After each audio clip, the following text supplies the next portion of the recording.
Yitz, big topic this week. Also, Erev Shavuos. Let's get to it. Yeah, what's on your mind?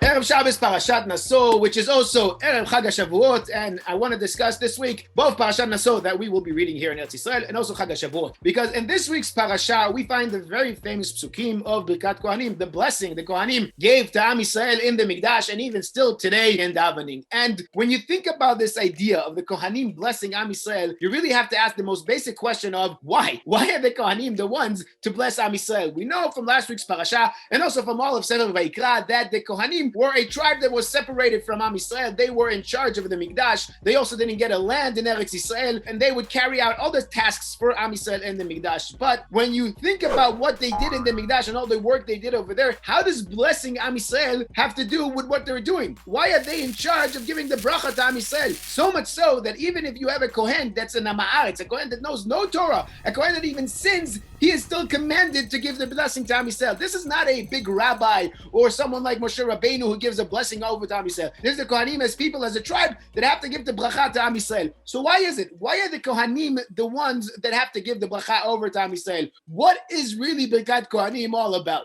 Very interesting. And actually, from all the tafkidim, all the roles that the Kohen had, today, this is what we're left with, is the Birkat Cohanim. And most of us today, this is how we see the Kohen. This is what we think being a Kohen is. And it's not really so clear why this is a role given to the Kohen. Moshe's actually standing right there. He could have given the bracha himself. And I think usually the way we would approach this is think of what special powers, what special strengths do the Kohen have that give them the ability to bless Am Yisrael. And there are some explanations which may try to approach this that way. But I think there's actually something else here. Because if we look throughout the Torah and we see who gives blessings to who, and there are a few other examples, but almost all of them are a parent giving a blessing to the child, mainly a father giving to their children. We see Yitzchak to Yaakov and Esav, Yaakov to his children. We see this on. And in a certain way, it seems like it's a family issue to give blessings to your children. It shows that there's some family, some deep love, some deep connection here between the two sides. And maybe this concept of blessing Am Yisrael is not about Am Yisrael. It's a commandment to the Kohanim. It's for the Kohanim just as much as it's for Am Yisrael. Because what it's saying is, Kohanim, yes, you have your certain roles, you have the things you do, you're at some level separated from Am Yisrael because you have your special responsibilities. But those responsibilities don't disconnect you from Am Yisrael, the opposite. They're supposed to help you use your strength, use your special responsibility, and reconnect with Am Yisrael and help Am Yisrael connect with HaKadosh Baruch. What does a father giving a bracha to his child want? He's not saying, oh, I have special powers and therefore I'm going to give them to you.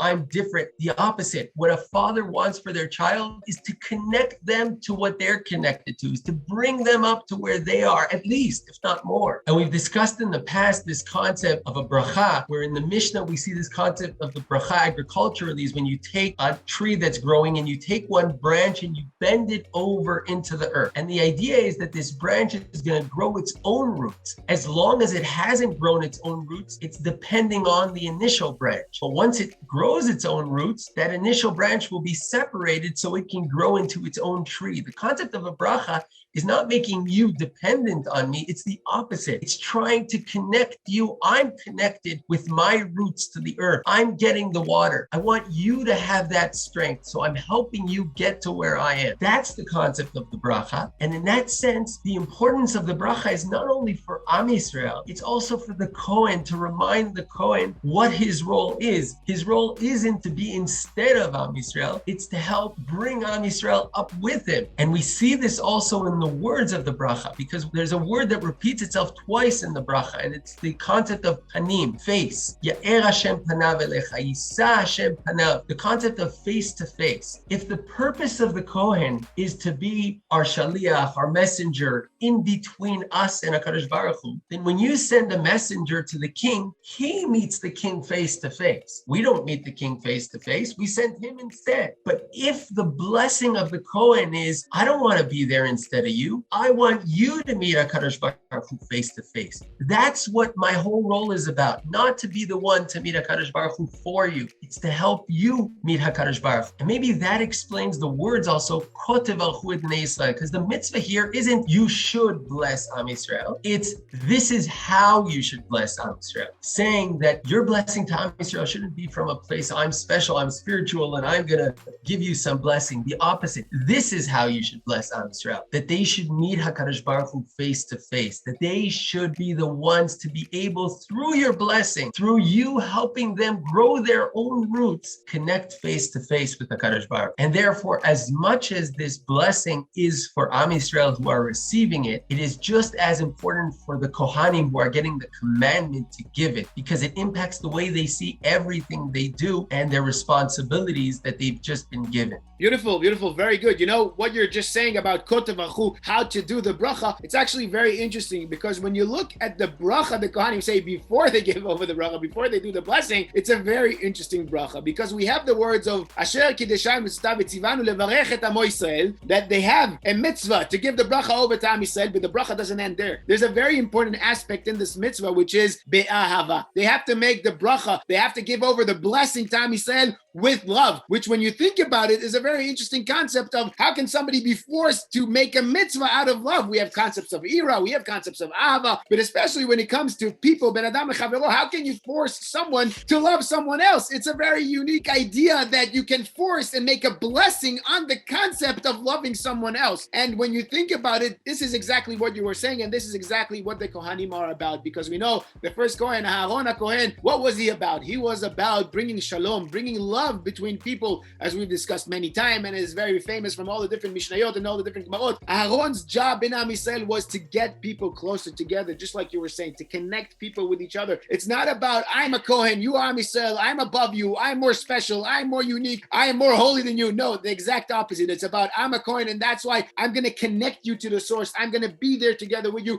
I'm going to love you, and I'm going to make sure that you also love your brothers, and you love your sisters, and you guys are all together, and you guys get along together. That was the job of the Kohanim. That's what the Kohanim were about, and that's what this bracha is about, because that word of be'ahava, like you were saying, of kotev alchu, this has to be done out of love. This cannot be done without love. Yes, an Am Haaretz Kohen, someone who doesn't know any Torah and is a sinner, can do Birkat Cohanim, but you cannot do it without the love. You cannot do it without understanding your role as part of Am Yisrael and your responsibility you have towards Am Yisrael. And you know, recently also the Chinuch, when he discusses this mitzvah, he says the reason the Kohanim are the ones to bless Am Yisrael is because the actions they carry out, because what they do, and again, because they carry out these actions of bringing more love into Am Yisrael, bringing more achdus, bringing more connection between Am Yisrael, each other, and between Am Yisrael and HaKadosh Baruch Hu. And being Erev Chag HaShavuot, you know, Megillat Ruth, the Midrash says, Em ba lo tuma velo tahara, there are no halachas in it. What is Megillat Ruth about? Megillat Ruth is about chesed, caring for each other, being there for each other, and through that chesed, recognizing the chesed that HaKadosh Baruch Hu does with us. Again, this is always the two-way road where we give chesed, we show HaKadosh Baruch Hu that we're full of chesed, and with that, Isa Hashem panav elecha, we are expecting HaKadosh Baruch Hu to do with us chesed, to do with us good things. And as we see in Megillat Ruth, in different places that the chesed is talked about, one of those places with Naomi telling Ruth, after she comes back from Boaz, she blesses Hashem, shelo azav chazdo et hachaim ve'et hametim, that he did not leave the chesed, both for the people who are alive and also for the ones who are not alive anymore. And when you think about it, many times it's explained as the ones which are alive, literally Naomi, and the ones which are dead, literally her husband Avimelech that died in the beginning of Megillat Ruth. But also there's a way to understand it when Naomi is talking about herself, as we know from many Mekorot also, ha'ani chashuv kemet, somebody who's poor is considered like a dead person, and Naomi says that HaKadosh Baruch Hu did not leave me, whether when I was rich and had a life, and whether when I was poor and I was considered dead, HaKadosh Baruch Hu was always there for me with the chesed. And when you think about it like this is something that we also see today many, many times in life. It's easier to do chesed, it's easier to be nice to the people around us who it's fun to be around, who are rich with life, who have a good life around them, so you too want to be around them. So that's the people you interact with, that's the people you like to spend your time with,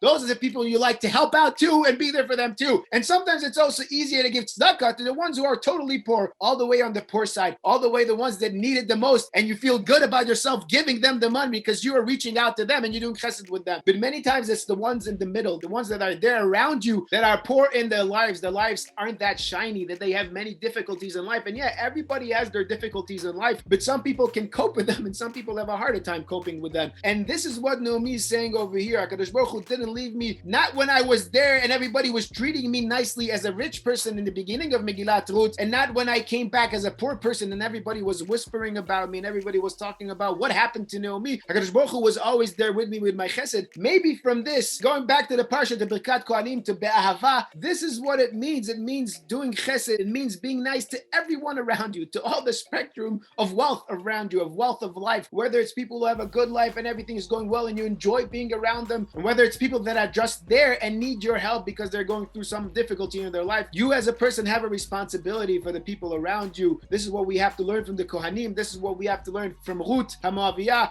about the chesed, about bringing more love to Am Yisrael, bringing more chesed to Am Yisrael, enhancing the love and enhancing the chesed in Am Yisrael. Beautiful. And actually this connects to something we discussed in the past about Shavuot, that on Shavuot, nothing actually happened. We didn't actually receive the Torah on Shavuot. The Luchot only come down on Shivasar B'Tammuz, and they come down in pieces. And then we only get it later in Yom Kippur. And the Torah we only get later in Sefer Dvarim when Moshe's done, and he keeps teaching us throughout the desert. So what actually happened on Shavuot? What did we actually get? But maybe this connects to this concept of chesed, to this concept expressed in the bracha by the word panim, by this face, when Hashem turns his face to us. Because I think that what happened on Shavuot is that. On Shavuot is not when we actually receive the Torah, but on Shavuot is the moment when Hashem turns his face to us and we turn our face to HaKadosh Baruch. That moment is the key to everything else. Everything else that's going to come from here starts on that day when we turn our face. And as we know, the only thing that's really unique about that moment is this is that one time where